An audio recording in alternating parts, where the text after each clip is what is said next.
இப்போ வந்து நம்ம வாழைக்காய் பொரியல் பண்ண போகிறோம். ஃப்ரைடு வாழைக்காய் பொரியல். இதை மாதிரி வந்து சின்ன சின்ன க்யூப்ஸாக கட் பண்ணி வச்சுக்கோங்க, கட்டமாக. எண்ணெய் வந்து ஹீட் பண்ணியிருக்கிறேன். இப்போ வானலில் எண்ணெய் ஹீட் பண்ணிக்கோங்க. நல்லா ஃப்ரை பண்ணுற அளவுக்கு வடை பஜ்ஜிலாம் போடுற மாதிரி நிறைய எண்ணெய் ஊற்ற வேண்டாம்.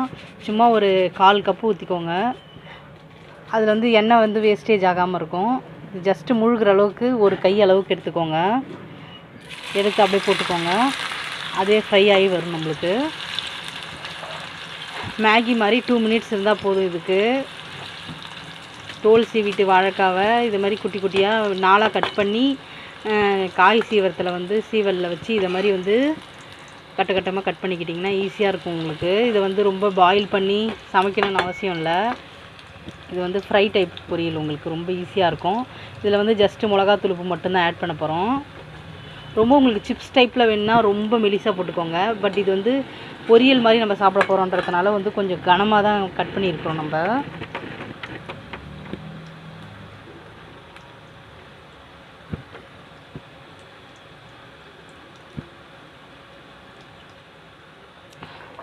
ரொம்ப மெலிசாக இருந்தால் வந்து முறுமுறுன்னு இருக்கும். இது வந்து நம்மளுக்கு வந்து பொரியல் டைப்பில் செய்ய போகிறோம். கொஞ்சம் கனமாக இந்தளவுக்கு கட் பண்ணிக்கோங்க. நல்லாயிருக்கும், ரொம்ப ஈஸியாக இருக்கும். சாம்பார், ரசம், பொரியல், ரசத்துக்கு மோருக்கெலாம் தொட்டுன்னு சாப்பிட நல்லாயிருக்கும். இப்போ வாழைக்காய் கொஞ்சம் நிறைய அவைலபிலிட்டியாக இருக்குன்னா உங்களுக்கு இதை வந்து சிப்ஸ் மாதிரியும் இந்த பொரியலே வந்து சுட சுட வச்சு சாப்பிட்டோம்னா நம்மளுக்கு பக்கோடா மாதிரி இருக்கும். இதில் வந்து பக்கோடா மாதிரியும் பண்ணலாம். மிளகாத்தூள் உப்பு போட்டு சாப்பிட்டோம்னா நல்லா சுட சுட சாப்பிட்றதுக்கு வந்து நல்ல ஸ்நாக்ஸ், ஈவினிங் ஸ்நாக்ஸ் நல்லாயிருக்கும். நீங்களும் செஞ்சு பாருங்கள். பேச்சுலர்ஸ்க்குலாம் ரொம்ப ஈஸியாக இருக்கும். இது பிகினர்ஸ்க்கும் ரொம்ப ரொம்ப ஈஸியாக இருக்கும். பொரியல்னால் வந்து நிறைய மசாலா இன்க்ரீடியன்ட்ஸ்லாம் போட்டு பண்ணணும்னு ரொம்ப பேர் வந்து எவ்வளோ இதெல்லாம் பண்ணணுமான்னு நினைப்பாங்க. பட் இது வந்து ரொம்ப ரொம்ப ஈஸி அண்டு சிம்பிள் மெத்தடு. ரொம்ப ஹையில் வச்சிடாதீங்க, கருகிடும். ரொம்ப சிம்லேயும் வைக்கக்கூடாது, மீடியமாக வச்சு போட்டோம்னா ஒரு 2 மினிட்ஸ்லேயே நமக்கு ரெடி ஆகிடும் பொரியல்.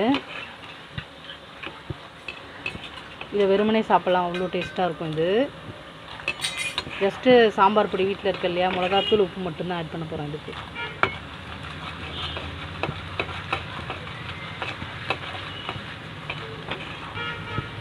நீங்களும் செஞ்சு பாருங்கள் வீட்டில். லைக், ஷேர் அண்ட் கமெண்ட் பண்ணுங்கள்.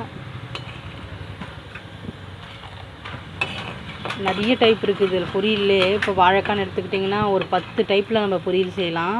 நம்ம வந்து அடுத்தடுத்து எப்படின்னு பார்க்கலாம், 1 பை 1. ஏன்னா ஒரே மாடலில் நம்ம செஞ்சு கொடுத்தனாலும் வந்து அவங்களுக்கு ரொம்ப போரிங்காக இருக்கும் சாப்பிட்றதுக்கு. வேக வச்சு மட்டுமே சமைச்சு கொடுத்தோம்னா அந்தளவுக்கு சாப்பிட மாட்டாங்க லைக் பண்ணி குழந்தைங்க. இதை மாதிரி நம்ம ட்ரை பண்ணி கொடுத்தீங்கன்னா ரொம்ப ரொம்ப சூப்பராக இருக்கும்னு சொல்லிட்டு சாப்பிடுவாங்க. மேபி எல்லாமே எதுவாக இருந்தாலும் வந்து சூடாக சாப்பிட்றதுக்கு ட்ரை பண்ணுங்கள். சூடாக சாப்பிட்டோம்னா நம்மளுக்கு ரொம்ப டேஸ்ட்டாக முறுமுறுன்னு இருக்கும், க்ரன்ச்சியாக.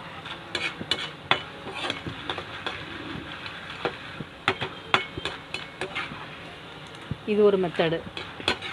வேக வச்சு செய்கிறது ஒரு மெத்தடு. இது ஒரு மெத்தடு. இதிலே வந்து வாழைக்காய் பொடி மாசும் பண்ணுவாங்க. நிறைய இருக்குது இதில். தேங்காய் திருவி கொட்டி அதை மாதிரி ஒரு மாடலில் பண்ணுவாங்க. சவுண்டு வந்துருச்சு பாருங்கள், சட்டு சட்டுன்னு. இப்போ எடுத்துடலாம் இதை.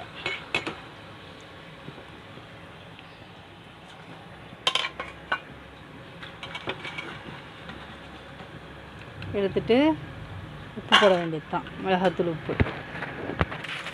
இது மாதிரி வந்து அடுத்தடுத்த பேட்சாக போட்டு எடுத்துக்கோங்க. ரொம்ப ஈஸி. நம்மளுக்கு வந்து எண்ணெய் ஆயில் வேஸ்டேஜும் இருக்காது. இதில் கொஞ்சமாக தானே போடுறோம், இது அப்சார்ப் ஆகிடும்.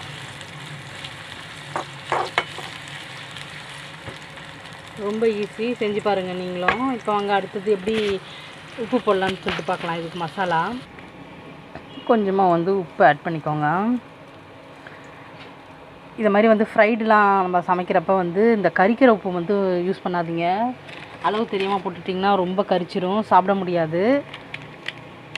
நம்ம யூஸ் பண்ணுற உப்புலேயே 2 டைப் இருக்குது. நார்மல் சால்ட் ஒன்று, ரொம்ப கரிக்கிற சால்ட் ஒன்று. அடுத்தது வந்து சாம்பார் பொடி இருக்கும் இல்லையா, குழம்பு பொடி, சாம்பார் பொடி ஏதோ ஒன்று, அதை மட்டும் போட்டுக்கோங்க. டூ மச் மசாலா எதுவுமே ஆட் பண்ண போகிறதில்ல இதில். கரம் மசாலா, மிளகு, ஜீரகம் அது மாதிரி எதுவும் போட போகிறதில்ல. லைட்டாக இது மட்டும் தான் போட்டிருக்கோம். குழந்தைங்களுக்கு ரொம்ப ரொம்ப பிடிக்கும். கிட்ஸ் ஃபேவரட்டு ஸ்நாக்ஸ் இது. இதை மாதிரி பொரியல் செஞ்சு கொடுத்து பாருங்கள் குழந்தைங்களுக்கு உங்கள் வீட்டில். Like, share and comment. Bye.